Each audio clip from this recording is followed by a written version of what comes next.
I call Nuk Korako. A tēnā rā koutou nā pō waitako tō tātou matua tīpuna. E kā menu ki te mihi atu ki tō tātou matua nui te raki, a koe e te timataka me te whakauteko o tau katoa. O reira ka mihi au ki te kaihomai, o ka mea pai katoa. Ka mau mahara mātou ki a rātou ka itua ko wehe ki tau wairua, e nō reira e koutou rā, ia marae o ia iwi o ia waka, haere roke ki tāro te whānui a tānei, ko tuatarai, haere, haere, e haere atu rā. E nō reira, e nei rā mihi hōhunu ki ngā uri o te arua waka. Ka huri te titiro ki ngā tapawai o ngā tōroirangi e takataka hia o koutou whenua. Ngā uri o Tūwharetoa i te ao Pauri, tūmai, tūmai, tūmai koutou. E mihi kau ana ki a koutou Tūwharetoa iwi e taumai ki tūpoko o te ika, ki te tautoko te kaupapa nei, te muru o te hara, nā kāwanataka i māhia, te kōrero tuhui, tuatoru o te pire nei. Ka nui nui te mihi, e kia koe e te āriki rakatira, e tā tumu te huhu. Nō reira, e koutou rā tēnā koutou e mihi atu kia koutou katoa. E te manga e te whare, the story of Ngāti Tūwharetoa in modern times is a story of unified purpose and endurance. It is a story of a paramount people respected the length of both islands for the bravery and for their fortitude. Their bravery and fortitude was sorely tested when in 1863 Crown troops invaded the Waikato. Prior to this, Iwi Ko Te Huhu, Āriki of Tūwharetoa, had played a statesman's role in building relations between the iwi and the Crown. He had sought to constrain his iwi anger at the growing alienation of lands, but this House and the people of New Zealand should not mistake Iwi Ko's actions as appeasement. Iwi Ko was an ardent advocate for Māori rights, and in 1856 he convened a hui at Pukawa to oppose further sales of Māori land. Iwi Ko was also an ardent devotee of the emerging kingitanga and supported the installation of Potatau Te Wherewhere as Māori king. He was instrumental in pledging Tūwharetoa's support for the kingitanga. He was succeeded by his nephew, Horonoku Te Huhu. Horonoku had watched his uncle constrain Tūwharetoa hands in the previous clashes between the Crown and Taranaki in 1861 to 1863. Iwi Ko was concerned to protect Tūwharetoa lands from unscrupulous Crown land dealings. E te manga e te whare, I give this background to the House so that they understand the deliberate course of peace that Tūwharetoa attempted to take with the Crown. The Crown invasion of Waikato forced Tūwharetoa's hand. Tūwharetoa had a solemn promise in place with the kingitanga. These alliances and promises are profound, and iwi mana hinges on the honouring of promises made to each other. For our old people, death was better than dishonour. Failure of mana would pass down through generations until addressed. Tūwharetoa was honour-bound to fight with the kingitanga. But more importantly, at te mana whakawā, they had to fight the tyranny of the Crown.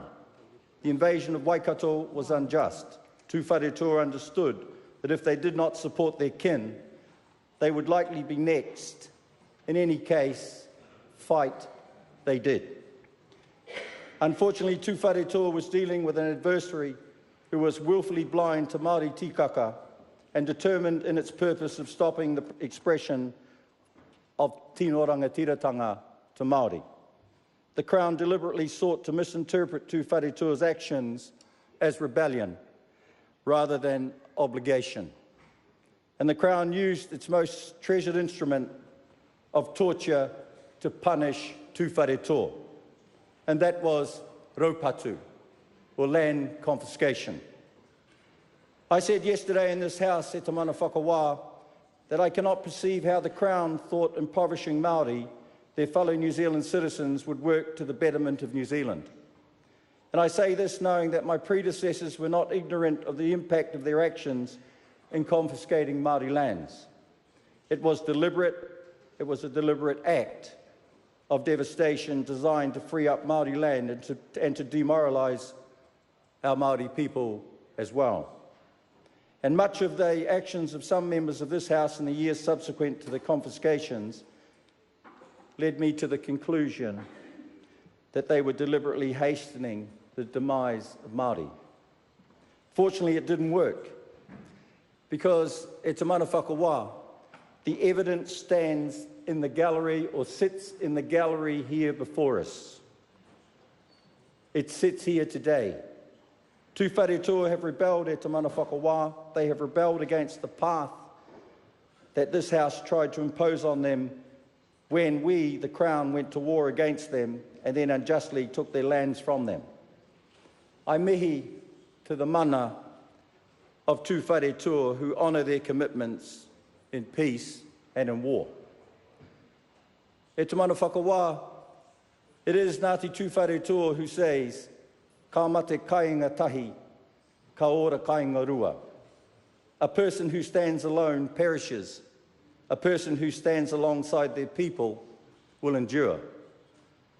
Through all their trials and tribulations, e te mana whakawā, Tūwharetoa has stood as a people alongside each other. And today I stand in this House and celebrate the passing of the Ngāti Tūwharetoa Claims Settlement Bill 2017. In my previous speeches, I've outlined the various features of this bill, so I'm not going to go into the technicalities of the bill itself. But I also undertook to speak in more detail about the apology that this House would proffer to the people of Tūwharetoa, as we've just heard from the Minister of Waitangi Treaty Settlements. Because this speech, the Minister's speech, is actually an apology.